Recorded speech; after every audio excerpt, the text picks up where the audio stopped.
Professor Nicholas for the opportunity, and good afternoon, and I'm grateful to Professor Rodan having me invited and organizing this very important event on the Jordanian political transformation and 100 years of Jordan. I'm coming from a country which we highly used to debate Middle Eastern issues, but nowadays the hottest topic is of course the Ukrainian crisis and its impact on Europe, and not much the Middle Eastern issues, but we see of course some kind of connection between the crisis and Middle Eastern issues as well. By the way, that's the name of the university, was formerly called as Karl Marx University until the end of the 80s during the socialist times. It's mainly focusing on general social sciences, economic and business and international relations as well. It was the first which launched international relations. Now it was changed after to Corvinus, and the name is coming from a famous king, Hungarian king, King Matthias, who had one of the largest library, and the book scene was called as Corvinus, and we borrowed the name to reflect humanism, knowledge and Renaissance and that era. So this is the name coming from, so we call it Corvinus. Thank you so much. My topic is a bit complicated, and I'm coming from a political science background and international relations background.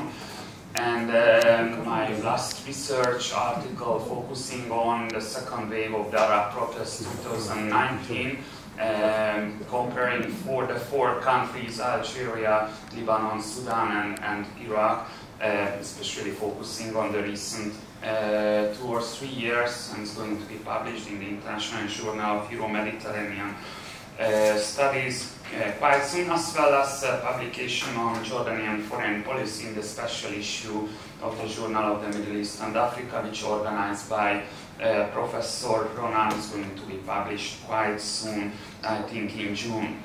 Well, coming from a background of political science is not easy, and especially I would like to raise first a methodological issue, is how to measure political stability and regime survival. I checked the net and I found many different indexes on political stability, which I would say misleading to start from.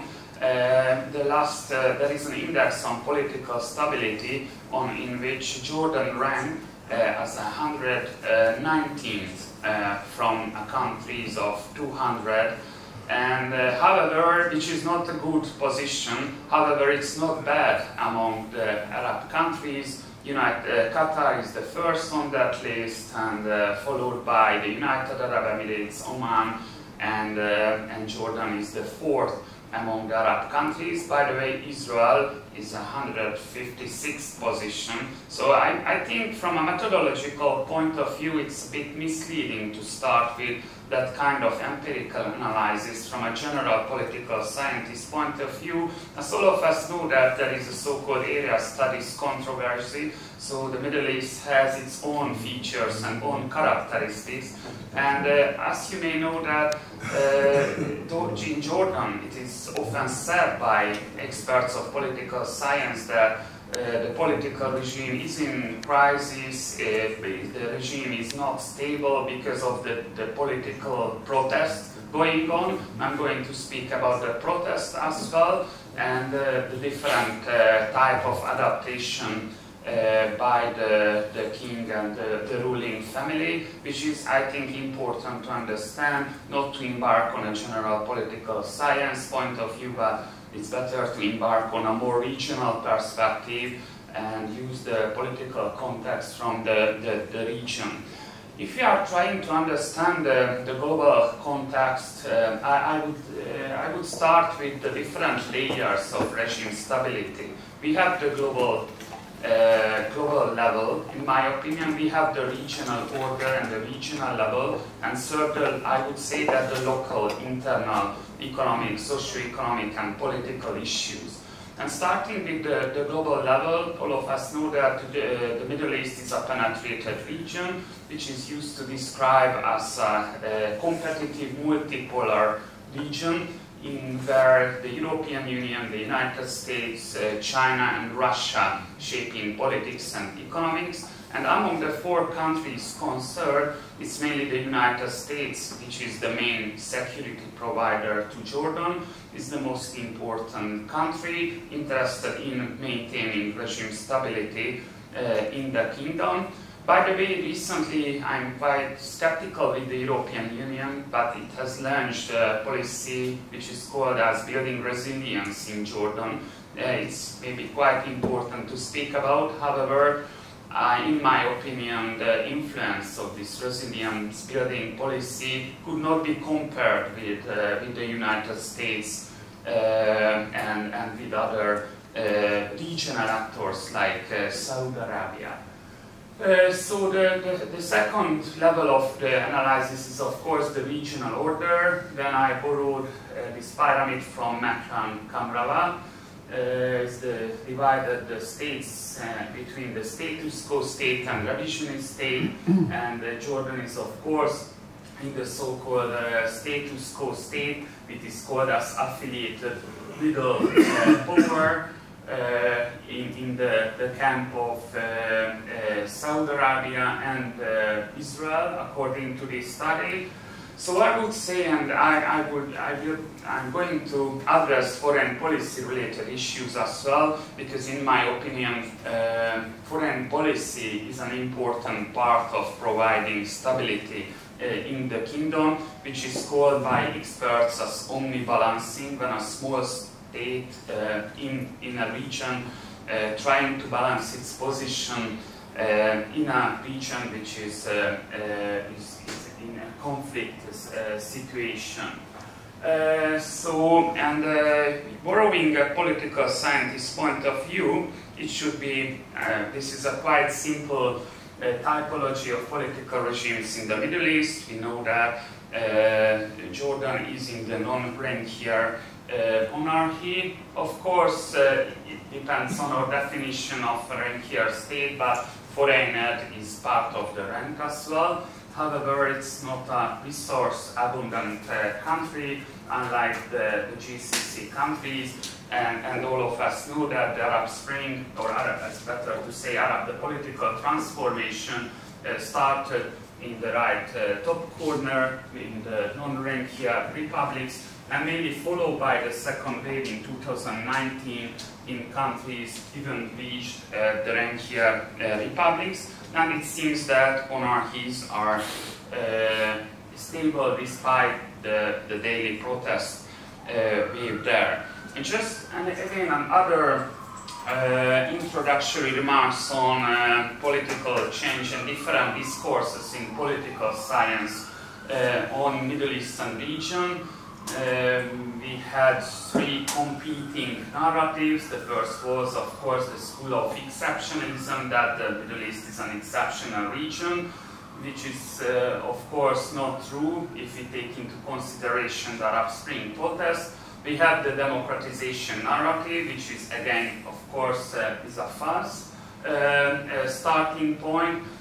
Just Tunisia is the only country which succeeded in, I would not say a successful democratization process, because what happened last year is not only a political crisis, but it's the end of the whole democratization process and the beginning of a new authoritarian era. And we have the so-called post-democratization narrative, which I build my presentation on. And let me borrow the term from Stephen Heidemann. It's called as adaptive authoritarianism. The policies usually adopted by the ruling elite to preserve stability in the country. So I think this is very important part of the point. In Jordan we see, protest is nothing new in Jordan and nothing new in the Middle East, of course, since the very beginning of independence, but especially since the 1980s, since the neoliberal reforms forced by the IMF, we see occasionally protests in Jordan, and not only in Jordan but in the region. There's nothing new with that. And I just highlighted here the more nationwide protests and not the local protests, which we had many seen in Jordan. So we see a kind of periodic waves of nationwide political protest in Jordan, which somehow the ruling elite, the family, the monarch tried to solve with this so-called adaptive authoritarianism. First was, of course, the spillover effect from the region, early 2011 in March. Then it followed by the reforms, which, state subsidies, one of the most important issues in the region, when the government decided to cut state subsidies in 2012, amidst of a huge economic crisis in the kingdom. Then it resulted in a protest wave, and then it was a 2016 wave that was a constitutional amendment, as well as a kind of impact of the gas deal with Israel, which again resulted in protest. And then in 2018, labor strike and tax increases. This wave of protests followed in 2019 and 2020, when public school teachers protested. It was a huge national wave of protests. So this is nothing new with that, but just a quick overview, which already a lot of things being said about that. The main pillars of regime stability historically is, of course, having the monarchy in the Middle East. It helps a lot.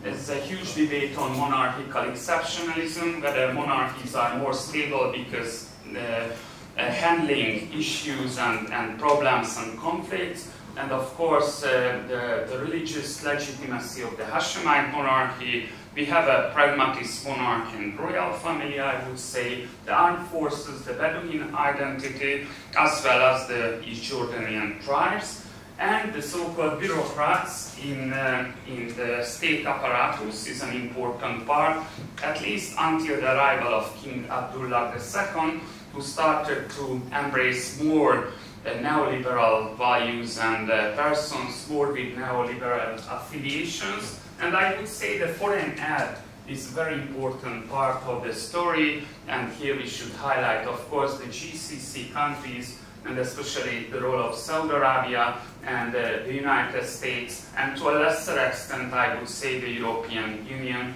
especially if we're trying to compare the amounts provided by each stakeholders, that the European amount is a modest contribution to the resilience building in the case of Jordan. However, we recently see the stabilizing internal and external factors, which are interconnected factors, I would say.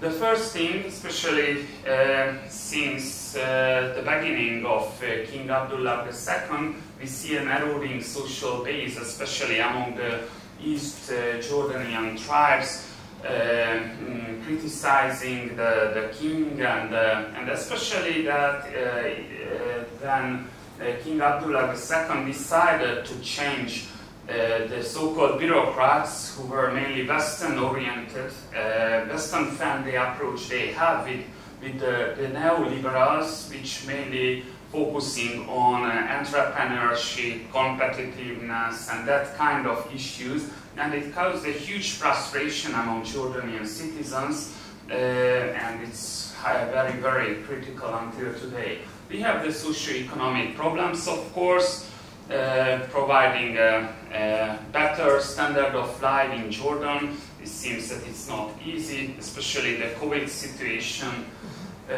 We see even a deterioration of the economic problems with negative GDP growth, so it was in minus. So, and of course, cutting the state subsidies, which I would call as a kind of collapse of the social contracts, or renewal of the social contract in a political way. The third, of course, the stabilizing factor, which is very important, is resource scarcity.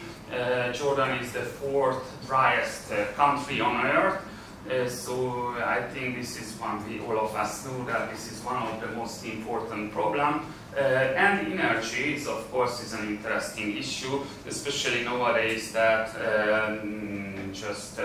it's heavily debated in Europe how to replace the Russian gas, for instance, in the case of Hungary, and usually this Eastern Mediterranean Gaza issues usually emerge the forefront of the debates, and in that case, of course, Israel, Egypt has a very important position.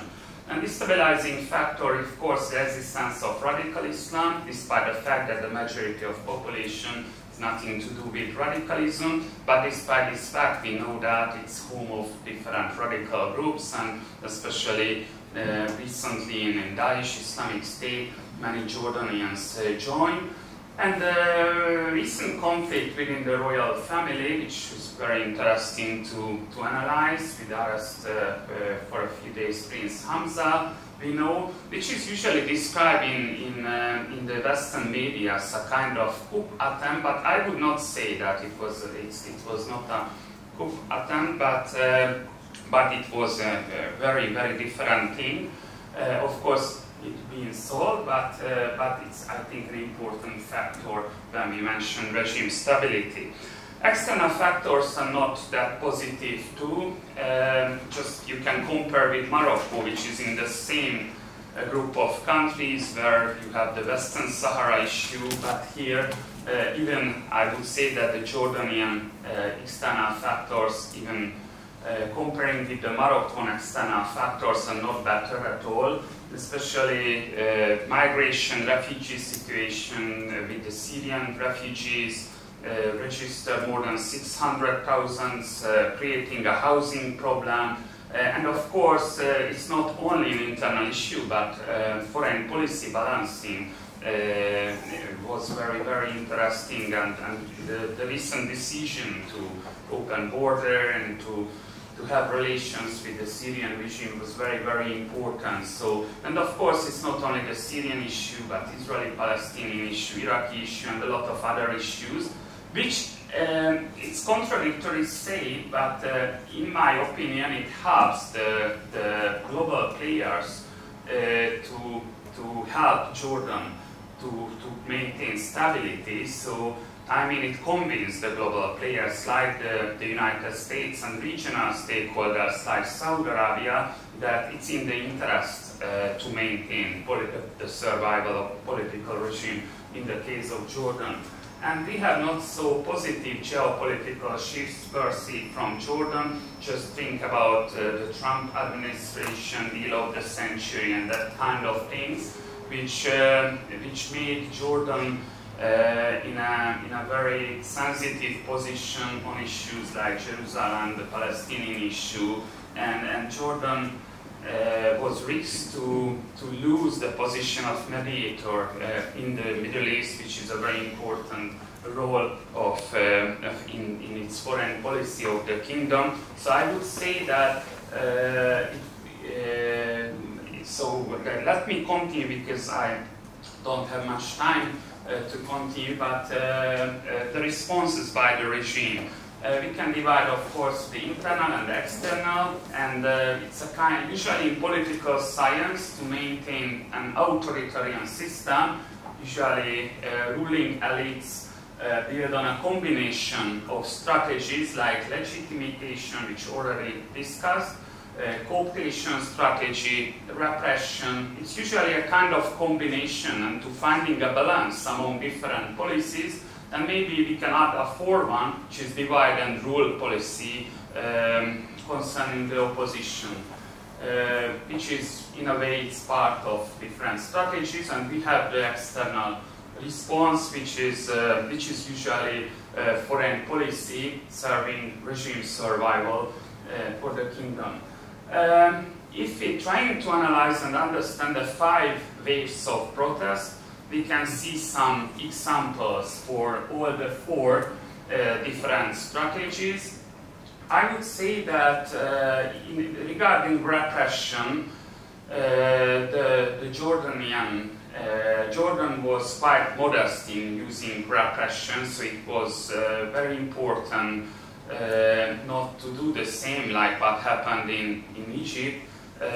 Despite the fact that the latest wave in 2020, we see a kind of repression against the teacher syndicate, but again, I would say that it is very, very important that using violence then there was a kind of self-restraint that it was not the aim of the monarchy to use that kind of violence like other political regimes in the neighborhood. So it was, I think, very limited.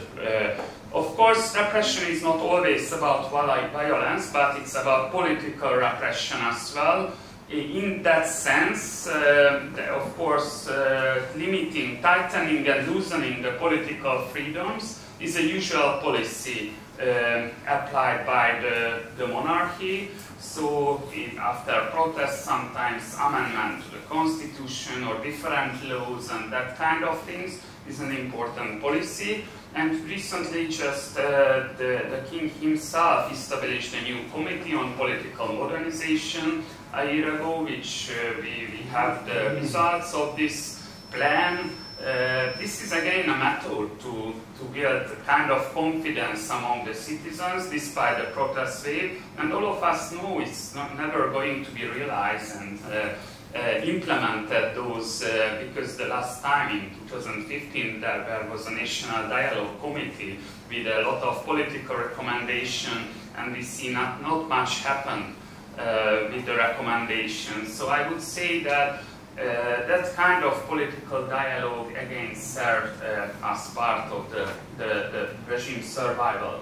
Legitimation we already discussed, so of course the tribal affiliation and that kind of thing, so I don't want to speak more about that. But cooptation, I think this is the most sensitive issue, especially the cooptation of the youth generation, because Jordan shared the same socioeconomic problems like other countries in the region, which, especially due to the COVID situation, unemployment among the young generation even reached to 30% recently, according to some statistics. So I would say that this cooptation strategy is an important part. Here I would say that that is not that successful, despite the fact that the king trying to build on embracing again neoliberal values among the youth generation, which usually causing frustrations among citizens because of poverty and those socioeconomic problems. Unfortunately, I don't have time to address in details the foreign policy, but recently we see a kind of distancing foreign policy from Saudi Arabia, which quite interesting to see, because just right after the protest started in 2011, we see that Jordan and Saudi share the same security issues, marginalizing the Islamists and that kind of thing, which resulted, you know, a kind of repression on the Islamic Action Front party in Jordan, and dividing it into two different parts, one licensed and not licensed part. So I think the two countries share the same security issues. However, recently I would say we see a more distancing and more, I would say, independent foreign policy of Jordan, which is, I would call as a policy of omni-balancing. And reaching to the conclusion, I would say despite the protests, the destabilizing factors don't endanger the existence of the Hashemite monarchy. Despite political indexes, I would say that it is not a question that there is an existential threat despite the daily protests. And I think the main question is whether the monarchy, because usually the policy recommendation to the king is to embark on more serious structural reforms of the economy, cutting more subsidies and that kind of things. However, I would say that this is not maybe a good idea. It can solve, of course, the economic problems, but it can create a lot of political problems. So I would say it's better to maintain the existing fragile balance, which it seems that the monarchy has, since its independence, since the very beginning, provided by an enlightened ruler and a pragmatist ruler. Thank you so much, and I'm looking forward.